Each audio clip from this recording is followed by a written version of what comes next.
Hey everybody, it's Shelby Miller with Keller Williams Realty Group, and I am here again today with Tony Domingues with Integra Home Inspections.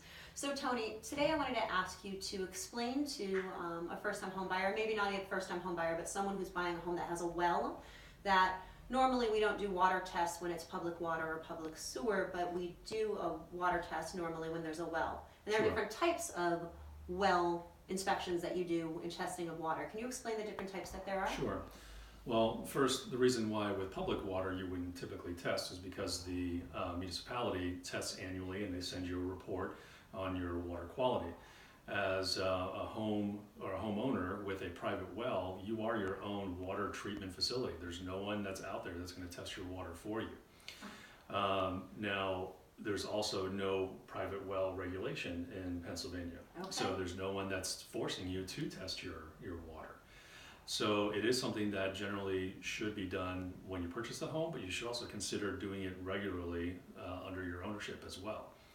So there are different levels of testing you can do. You can do something as simple as just bacteria testing, which tests for total coliform and E. coli. We do have another package, which we call the FHA package, which satisfies most lenders.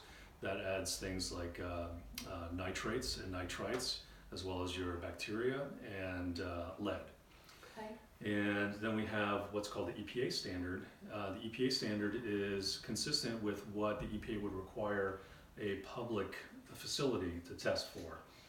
Could be a school or a restaurant, something like that. Okay. So that's a little more involved. So it tests again everything that the bacteria and the FHA does, but adds a few things like the pH, total dissolved solids. Total dissolved solids is a good indicator of just your overall water quality. And then also it adds iron, which isn't necessarily unhealthy to drink, but it does affect the color and the taste of water.